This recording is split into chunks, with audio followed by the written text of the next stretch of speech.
Well, hello, Canadian Campaholic here with an interesting video for you today. One of my subscribers sent me a request and said, can you do a video about your favorite RV brands or trailers that you would love to own?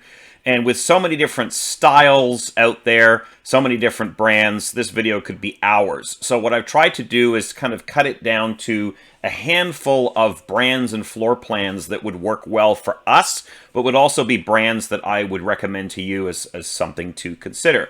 Now, keep in mind as I go through these, with my own personal circumstance, I live in Ontario, Canada. I've got 3 children, and then, of course, myself and my wife. We currently have a half-ton truck, so most of the rigs I'm going to show you are technically towable by a half-ton truck, most of them. Not the fifth wheels, but the travel trailers are. But realistically, I'd probably want to go up to a 3/4 ton, and in the case of the fifth wheels, definitely a 1 ton. So they would require a vehicle upgrade. I also want to preface this by saying that I'm not an expert on these brands. I have not owned these brands. I've only ever owned one travel trailer. I've owned a pop-up camper and tents and things before that. But I've gone to a lot of RV shows. I've watched a lot of YouTube videos from other great channels. I know people that have owned these brands. I've read a lot of reviews. I've gone and looked at a lot of these trailers in this category. So I feel pretty confident that these are a relatively good purchase. The other little proviso I'll have before we dive into this is that always take reviews with a grain of salt from other buyers, especially right now. I've heard that the industry is having a really hard time keeping up with demand. And much like other industries, they're having a lot of supply chain shortages. And also, when they are cranking out units to meet that demand, they're cranking them out very quickly. And when that happens, the existing quality issues that we know exist with these RVs get worse. I have another video on my channel, and I'll pop the link down below to the realities of buying a travel trailer. And so I'm not saying that any of these examples I'm using are perfect, but they certainly seem to be pretty good. So I've kind of broken it down. I've got 3 main brands that we're going to look at. The first grouping is through Keystone. Now, Keystone RV is owned by Thor Industries, and I'm going to show you a couple of different types. There's the Keystone Bullet series, the Keystone Premier series. I'm going to briefly touch on a couple of fifth wheels that are in the Montana series. And then lastly, I'll show you the rig that we are more likely going to look at buying in the next 5 or so years, just based on budgets, price point, and all that sort of thing. I will say that for the most part, if I was going to go for a rig, I would go for aluminum framing with fiberglass sidewalls. That is definitely the way to go. It's more money, but it's lighter weight and certainly less of a risk of water damage. But without further ado, let's dive right in. If you don't want to listen to me waffling on about all the different trailers, I'll make sure that I put timestamps below, and you can jump ahead to whichever one you're specifically interested in. So, without further ado, let's dive right in. So, this first one I'm going to show you, this is a Bullet trailer. Again, this is by Keystone, and Bullet is a little more economical in terms of fiberglass sidewall aluminum construction. This first example is a bunkhouse model. Now, I mentioned I've got 3 kids. My 2 oldest kids, by the time we can afford this rig, will be mid-teens, and they're quite tall. My son will probably be, in excess of 6 feet tall by then. But this is a 290 BHS, and what I really like about this and why this appeals to our family, of course, is double bunk over double bunk. So realistically, you could have an adult lay in those bunk beds, depending on the weight capacity. A lot of these newer rigs, especially the aluminum frame, the weight rating is like 300 pounds or 350 pounds. So you wouldn't necessarily want 2 massive adults in there necessarily, but 1 kid, 1 large kid, each bunk, absolutely not going to be an issue. You'll notice that it's got the tri-fold sofa in there. It does have a standard booth dinette. I prefer U-shape, but in this case, we could totally make that work. I notice you've got the kitchen in the middle of the rig, and then up at the front, you've got the nice big queen-size bed for my wife and I. Manufacturer suggested retail price, I believe this is US dollars, $47,289. For this size of rig, 29, that price has definitely jumped. I mean, everything's got more expensive. But when we priced these up at a local dealer, I think 2 years ago, these were sitting closer in the low to mid 30,000 range Canadian. So definitely a jump there.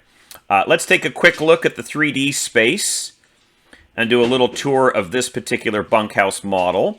So there is your, in this case, that's a little different. Not a jackknife, it's Thomas Paine. Thomas Paine, top-notch recliners. This is almost like a theater seating. I don't know how practical that would be with the kids, but for the wife and I, pretty nice with the cup holders. You've got the booth dinette.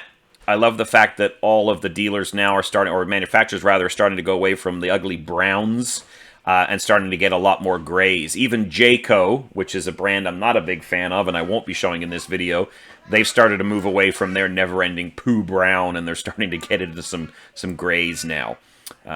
Some plank flooring, which is pretty nice. Got an L-shaped kitchen with the solid surface style countertops.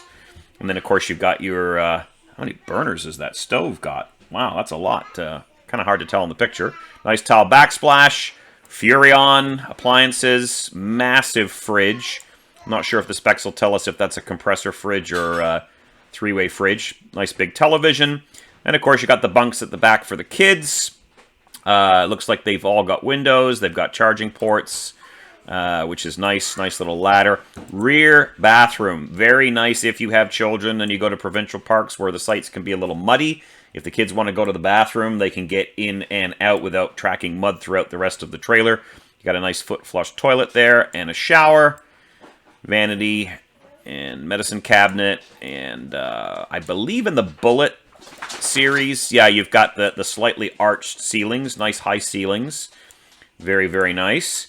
And then we'll just take a quick gander up at the front. You've got kind of the standard, slightly walk-around bed with these little closets either side. And then I imagine there's like an accordion door that goes by there. So pretty decent model overall. Let's take a look at some of the specs. Shipping weight, 6,189 pounds. So that's the dry weight when it rolled off the assembly line. Carrying capacity of about 1,411 pounds. And again... is that within the 10,000-pound weight that I can tow? Yes, with my terrible math skills, yeah.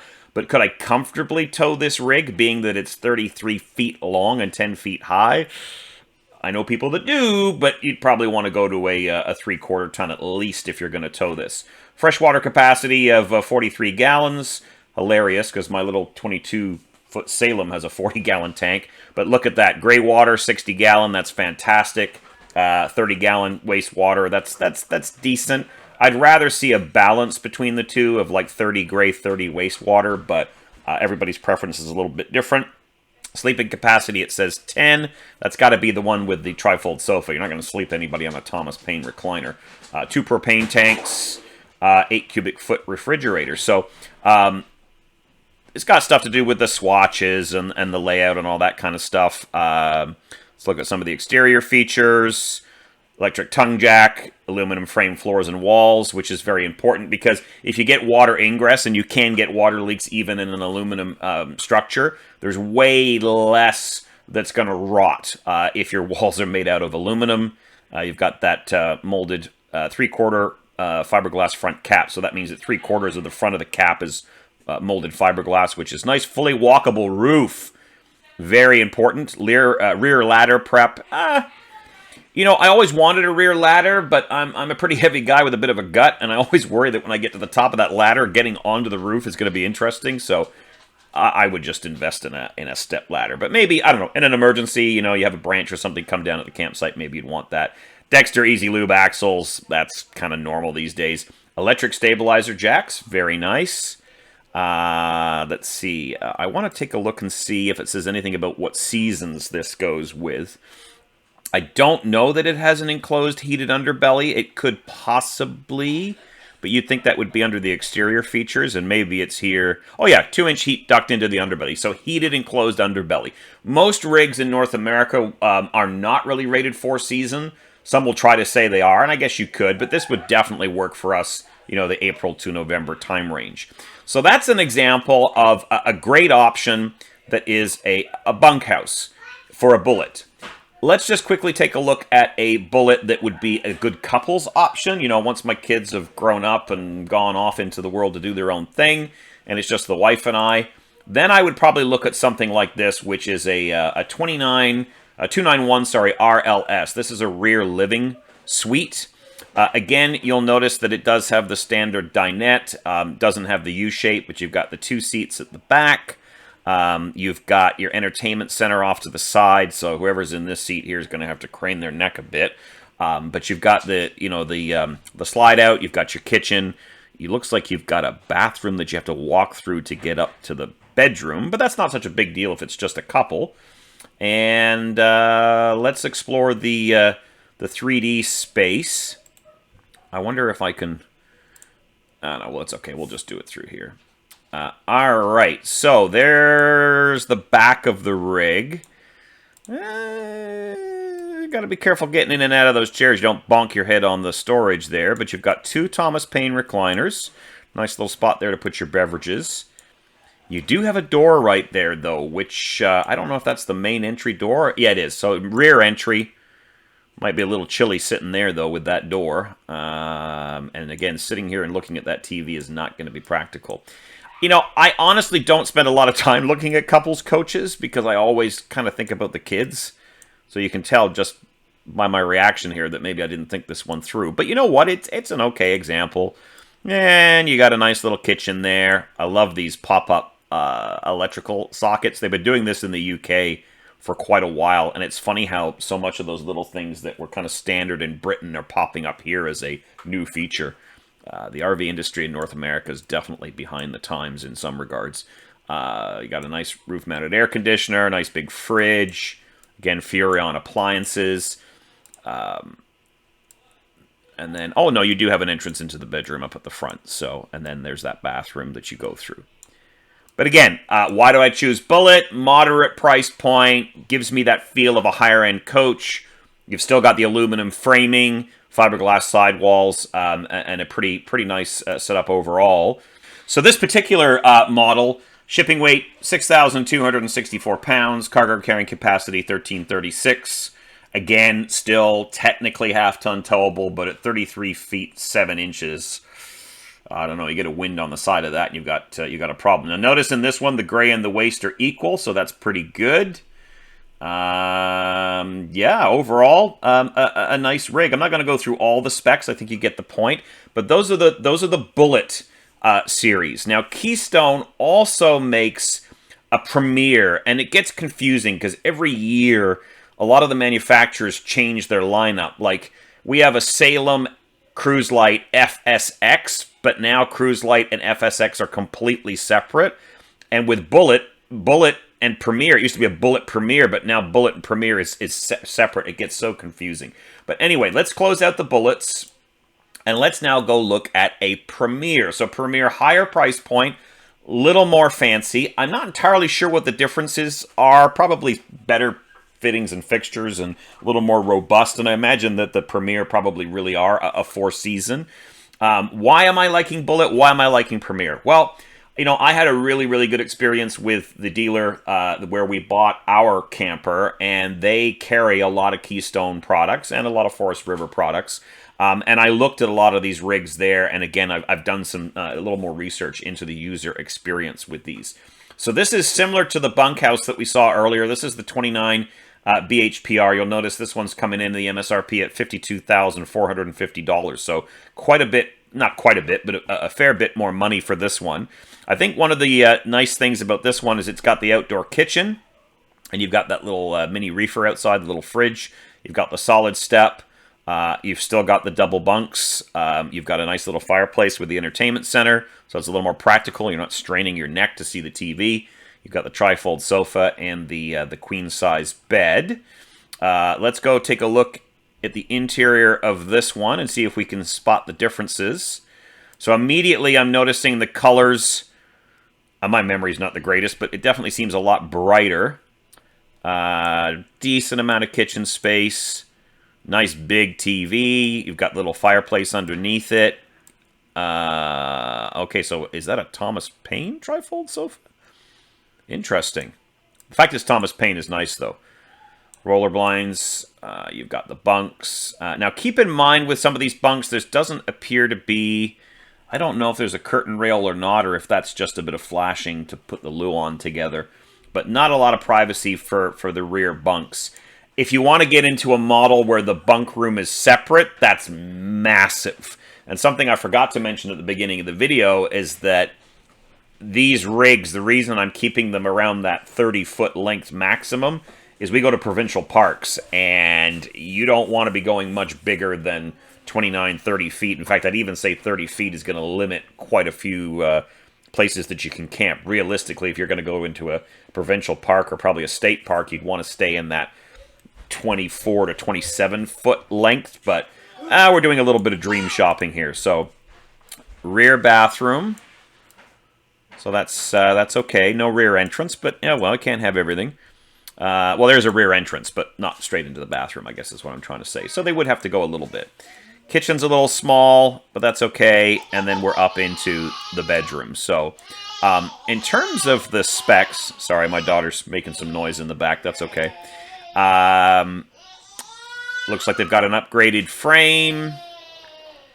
You've got sliding windows, tinted safety glass. That's nice. You've got automotive grade paint on the front with a protective liner. There's that fully walkable roof again, which I really recommend. If you want to do a really good job of cleaning your roof, especially a rig this big, you want to be able to walk up there.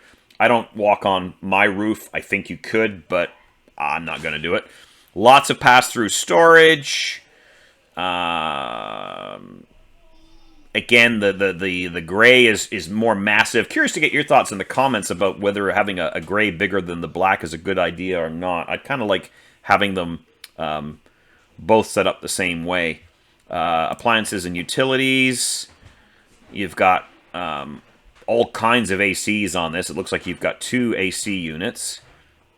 Oh, optional AC, so you can get a second AC unit. Okay. Gas electric fridge. Okay, so 8 cubic foot. So you can shrink the fridge down to a smaller size, or maybe that's for the outdoor kitchen. Let's see if we can get some pictures, because I wanted to see if we can get... Does it show pictures of the outside kitchen? So that's just the different... the swatches and the floor plans. Interesting. Probably be better to go to a dealership's website. I find dealer websites are better for looking at photos from the inside and outside of the rig, and then the manufacturer sites are better for walkthroughs. But that's okay. We know it has an external kitchen. So that's a Premier. Again, going up in price point. Just very quickly, if we wanted to look at a Premier that would be more of a couples coach, this is the 29 RKPR. 54,348. Again, that's just the MSRP. That is in US dollars. And in this one, you'll notice that we've got 2 recliners, which is nice. I love the idea of having a recliner in my rig. As it is a base camp and a place to rest at the end of the day, base of operations, having somewhere comfortable to sit would be great. If you've got to be indoors, in ours, you've really just got the bed to lay down in or the dinette, it's okay. But again, you've got rear kitchen in this one, which I know my wife would probably love. And then you've got the bathroom off to the side there, and then the bed up at the front. Let's quickly look at the specs on this one.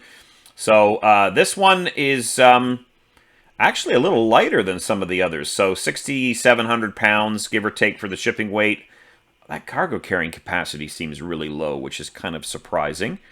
Massive gray tank, 43-gallon fresh water. Let's go and take a look at, does it give us it doesn't give us a 360 walkthrough that I can see, which is kind of odd.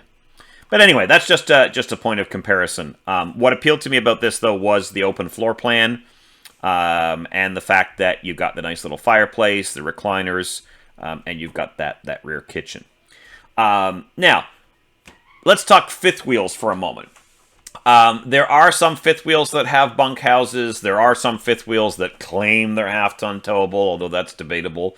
I don't know that I would necessarily go for a fifth wheel myself. I would definitely need to upgrade the truck. I'd go to a 3/4 or even a 1-ton for some of these. The nice thing about a fifth wheel is that they're easier to tow, they're easier to maneuver, and you can have a fifth wheel that's quite a bit longer than a travel trailer, but because a big section of the fifth wheel is over the bed of the truck, you can actually maneuver a little more easily. You don't have so much dangling behind the vehicle. But at the end of the day, you've still got to be able to park it in that campsite. And I've seen some folks come into provincial parks with fifth wheels, kind of like the ones I'm about to show you, and watching them trying to maneuver them is kind of hilarious. For these, we're sticking with Keystone. Again, I really like Keystone products. I think that they've got a pretty good reputation. The build quality is pretty good. But you've got to go up in price point and up in model to really get top-notch quality. So I realized that with my last example, the Bullets probably going to be slightly lower build quality, slightly more maintenance issues than the Premiers. For the fifth wheels, I'm going to take a look at the Keystone Montanas. I thought about the Cougar series, but the Cougars, they're nice. They're good fifth wheels, but they are slightly cheaper, and you get what you pay for. And, I know one very popular YouTuber who's a full-timer who's had all kinds of maintenance issues with their Cougar. Now, that could be just because they're full-timers and using it all the time. But, yeah, Cougars can have some maintenance challenges. So Montana, the reason I go for them, beautiful build quality. They are, in some cases, very good for 4 seasons. So let's dive right in. Let's take a look at the Montana. This is the 3761 FL. And again, when I think of fifth wheels, I'm not really thinking family. I'm thinking the wife and I. This one, MSRP, this is where I said you get what you pay for, $126,683. But the reason I picked this one to show you is front living room. This is a little unconventional, but I love this design. There's a gentleman down in Louisville, Kentucky that sells RVs for other people. He sells RVs on behalf of private owners, and he does walkthroughs, fabulous walkthroughs. And a couple of his videos feature these fifth wheels with this front living room. And most fifth wheels, the bedroom is up in the front. In this case, it's the living room. And you've got 2 sofas up there. You've got a huge entertainment section. 3 sofas up there, actually. Massive kitchen. And then a separate bedding area in the back. The bed's in its own slide out, and a rear bathroom. This thing is enormous. I don't know that I would go to many provincial parks with this, although Pinery, one of our favorites, does have pull-through sites that could certainly accommodate this, but this is a beast of a fifth wheel. Absolutely massive. We'll come to the 3D space in a minute. Let's have a look at the specs.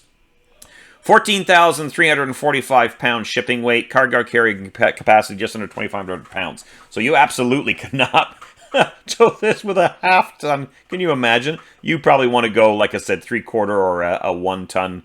Heck, you might even want to go up to a dually with this. This is quite a big rig. 41 feet. Yeah, okay. Maybe no provincial parks with this one. maybe this will be a seasonal site. My goodness. 13 feet, 4 inches high. My God. 66-gallon freshwater, 88-gallon gray, and 88-gallon black. My God.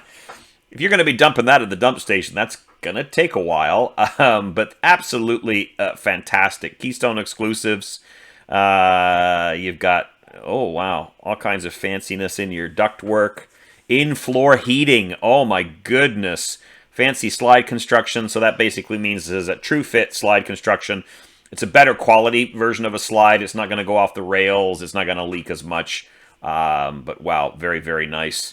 Weather protection. 4-season living package. 12-volt heating pads on the holding tanks. That's absolutely a must. Not only do you want an enclosed heated underbelly, but you want those heat pads on the holding tanks to stop them freezing. Dual attic vents. Wow, this is absolutely incredible. Reflective foil insulated front cap. I mentioned the Cougars. I've known several people that have camped in Cougars in cold weather, and that cap is not always that well insulated, and in some cases they've had condensation behind their heads on the Luan inside, but reflective foil insulated front cap, that's pretty fancy. Tested and approved for 0-degree usage. That's Fahrenheit, folks. 0 degrees Fahrenheit, so that's pretty cold. But let's go take a look at the walkthrough of this. I love Montanas, I have to say. This is a little absurd. I don't know what you could really call this camping, but look at that living room. Isn't that phenomenal? So the TV is in the front cap, and then you've got your huge fireplace. You've got massive sofas. I can totally see my father-in-law coming to visit and commandeering this room to watch football. You got recliners there, so that's where I'd sit. Visitors get the couches. And notice how it's open. Some have this as a solid wall, but many, like this, it's completely open out into the kitchen. And so down here, you've got the island. You've got a nice little work surface over there. Massive, massive fridge, residential style. Big backsplash there. This is the only downfall to some of the Montana fifth wheels is these puny, pathetic little dining spaces. You know, they give you this massive living room, massive bathroom, massive bedroom, but then the dining tables are kind of sad with little chairs. It does have a leaf that folds out. There's probably 2 chairs hidden in a storage. That's typically what happens. They give you 2 extra folding chairs, but I don't know. Maybe you would camp when the weather's nice and you would eat al fresco outside. Maybe that's the way to do it. Up the back steps. 2 steps up to Bedfordshire. There's your big bed. Oh, I thought that was another door. No, that's a window. And then you go to the back of the coach to use the bathroom. Now, if you've got guests, they're going to go traipsing through your bedroom to get here. But that's okay. Look at that. His and hers sinks. Nice big garden-style shower with a little seated space there. Big skylight. My wife's quite tall, so she'd need the skylight to fit her head. Big wardrobes, but man, oh man, this is a beautiful, beautiful coach, and I love the idea of the that front living space. And you can just tell by the look of this, you know, Keystone, Montana, beautiful. Are they the most fancy fifth wheel? Are there fancier? Oh, sure, but realistically, for me, sometime in my lifetime, this is a way to go. And then another fifth wheel, just very quickly, just to kind of give you a point of comparison. This is, again, Keystone, Montana. This kind of gives you an idea of what it would look like from the outside. You've got a nice awning there. It looks like your slides have got slide topper awnings, which is awesome. Keeps the leaves and the junk off the slide outs so that you don't have to clean them off. Less chance of water coming in, you know, when you bring the slide in and water pouring inside potentially. But this one is the 3121 RL. So rear living room, 3 slides. 112,568. The last one we looked at was, what was it? 126,683. So a little bit less expensive. You'll notice in this one, it's more of a traditional style where the bedroom's upstairs. The bed is in a slide out. And then you've got a couple of super slides. And you've got your bathroom kind of in the middle here. It doesn't have a door into the bedroom. Some of the Montanas have 2-door entry for the bathroom. This one doesn't. Rear sofa. But this is, again, another one to take a look at. So let's do the quick walkthrough. Specs in terms of 4-season and ducted and heating and all that would be the same. Again, there's that sad little table. You've got the nice Thomas Paine recliners. You got a sofa there for guests, TV. But see, everything's kind of squished into one. You notice the other one, there was kind of a real clear divide between the different spaces. A little more functional. This is more open plan. The one thing I forgot to look at, though, was the length. So this one's a little more modest in length. 35 feet in length. The last one we looked at was, I think it was in excess, 41. So, 5 feet doesn't sound like a lot, but it can make a difference when you're maneuvering in and out of campsites. Not as much of a fan of that surround back there, but solid surface style countertops. Oh, that's an ugly backsplash. Kind of cool that the flooring, they've done a different pattern to kind of make it stand out. Let's go up the steps to Bedfordshire. So you got your bathroom in here. Let's check out the bathroom real quick. What I'll also do, folks, is I'll put the links to the different RVs that we've checked out today in the description. So if I'm making you dizzy and nauseous because I'm moving around too quickly, you can go check these out for yourself. But you've got the nice closets built into the cap. So this closet door would open and you'd have all kinds of space in there, almost like a walk-in closet. This cupboard here probably has washer and dryer prep. Some of the Montanas are set up to have a little small RV washer and dryer. So they're probably 50 amp service, I would imagine. You can run them on 30 amp with an adapter, but you want to be careful about the appliances that you use, and a nice pocket door. So I think you see the trend there, right? Everything I'm looking at is aluminum framed, fiberglass sidewalls, nice grayish tones, lots of whites, functional floor plans, quite nice. Not top end of the scale, but certainly good quality. Realistically, though, given our current circumstances, future circumstances, career prospects, way of the world, vehicle, and all the rest of it, let me just quickly show you the rig that realistically my wife and I would probably go for in the next 5 years. And that is a Salem Cruise Lite. Now, this is made by Forest River. We own a Salem Cruise Lite right now. That's the rig we have now. We've got the 197 BH, little 22-foot travel trailer, no slide out, little bunkhouse model. This is the 263 BH XL. And certainly not as fancy as the other rigs we've looked at, but it would work quite well for us. It's got double bunks. You've got a rear bathroom. You've got the Versa Lounge, which I'll show you in a little bit. This is really cool. So a little hard to see in the picture, and I'll try and show you in the walkthrough. But what you've got here is a U-shaped dinette. But you can flip these backrests to either give you this seating area for the dinette, or, as you can see in this picture, a L-shaped sofa. And a lot of times they've got under storage boxes that slide out. And, of course, the Versa Lounge can turn into a bed as well. You've got a fireplace and a spot to mount a TV on this wall that separates the living area from the bedroom, and the bedroom over at the front. So we've gone from a travel trailer series with the Bullets and the Premiers. We've talked about fifth wheels. Now we've jumped back to travel trailers. The unloaded vehicle weight for this is just over 5,800 pounds. Cargo carrying capacity around 2,000 pounds. So again, still technically within the range of what I could tow with my half-ton, although I would, for safety's sake, I would recommend going up to a 3/4 or a 1 ton. Because you got to remember, I don't want this video to turn into a towing debate video, but you know, every person, every bit of cargo, and everything that you put in your truck is counting towards that weight, that cargo carrying capacity of your vehicle. So, but this one, exterior height 10 feet, so a little more realistic in terms of height. 31 feet 9 inches. Again, quite a large rig in terms of length. You could go to provincial parks with this one, but you probably won't pull through sites because this is getting quite big. 60-gallon gray, 38-gallon fresh, so it's actually 2 gallons less than what I have now. 30-gallon black. That would probably be okay for us. That's just talking about defining the specs. We're not going to do a video tour. We'll take a look at the interior and the 3D tour in a second. I just want to show you some of the standard features. So it has exterior speakers, window valance is inside, winterization ready. Now this one probably does not have an enclosed heated underbelly, so you're looking at kind of a 2 or 3 season coach. No carpet whatsoever inside, which is nice.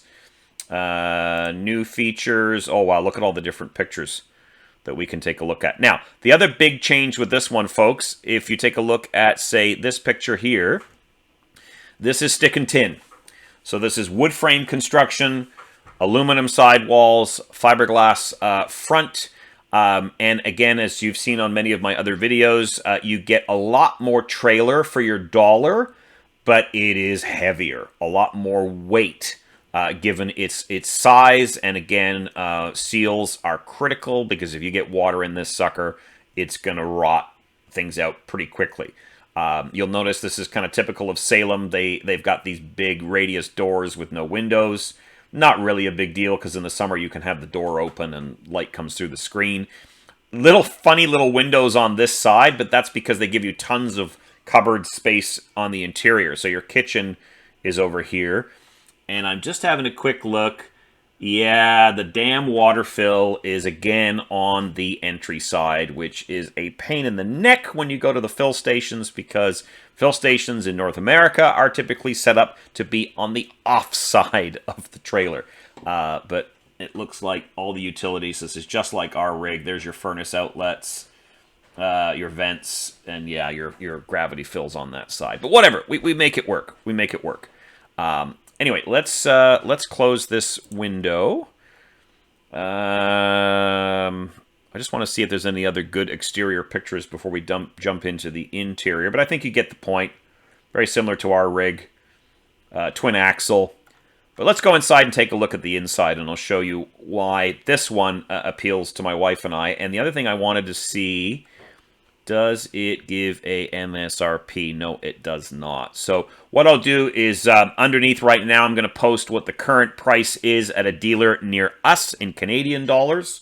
And I'll convert that to US dollars so you can see what that looks like. It doesn't look like they're putting an MSRP here unless I'm blind. But down below me right now is the price.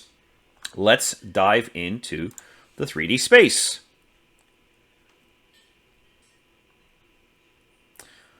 Okay, now it's interesting because when my wife and I have found when we looked at these trailers online last year, it's kind of hard to say.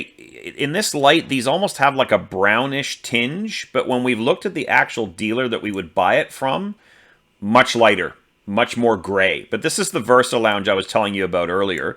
So this section here jackknifes down into a bed, and then this backrest area can actually either stay where it is right there to give you the L-shaped sofa, or it moves into this little crease right here, and then this seat that I'm hovering over here, that becomes the other part of your U-shaped dinette. My wife absolutely loves this. And look at all these windows, folks. 4 massive windows in that super slide. So the inside of the trailer, we saw those little rinky-dink windows over here. Doesn't matter. The trailer is bathed with light. Even in our little rig, you know, we got this little tiny pathetic kitchen window that looks really funny from the outside because there's tons of cupboards. But on the other side, we've got some decent-sized windows to let in some light. Got a nice little fireplace there. Spot to mount a TV. I'd have a backer there. And then you've got the bedroom as a separate area. RV queen. A little bit of a squeeze to get around it. Sometimes they put a backer. Oh, for goodness sakes. Go back to the bedroom. Sometimes they put a backer on this wall here so that you can mount a TV in here. Yep, they must because you've got power and satellite connection up here, your coaxial. 2 little windows. And your little storage on the side there. And a little, there's probably a little pocket door there to give you some privacy. Other reason I really like the Salems, especially this particular model, is you've got a nice, decent... Oh my goodness, what just happened there? Sorry, folks. You've got the nice L-shaped kitchen. And you got lots of counter space. Salem is really good with counter space. You've got your oven and your cooktop. And then you've got a nice microwave up above with some cupboards. There's your control panel. And let's go to the back of the coach. I want to show you the U-shaped dinette. U-shaped dinette is an absolute must for me. And it's one of the few things I really hate about the other rigs we've shown you today is the dining area. Because, you know, yes, we can eat outside if the weather's nice and there aren't too many bugs. But we eat inside quite a bit. You know, if it's a bit frosty in the morning or too many insects. This is a small table, but a nice big U-shaped dinette. So even I, with my gut, can get in and around this dinette. And one little top tip I'll give you when you go to look at a rig that you're buying, sit in the dinette and scooch around it and see how comfortable it is and how maneuverable it is, but super nice. We've got double bunks with the dreaded teddy bear mattresses, so those would definitely need an upgrade. Plug points for both. Doesn't look like there's a window down below. That's okay. Maybe some kids don't want windows at night. Might be a little creepy. But rear bathroom with the rear entry, again, with the kids, fantastic, because that way they can track their mess inside. If you have visitors come to you, see you at the campsite, and they say, can I use your bathroom? Absolutely. They can go in the rear door and not be traipsing through. Little plasticky shower curtain, but that's okay. Again, you're not going to be spending anywhere near as much money on this rig as the ones that we saw previously. And then we're back outside. So I think that'll about wrap it up, folks, for this video. Just kind of gives you a taste of the kinds of rigs that my family and I would look at.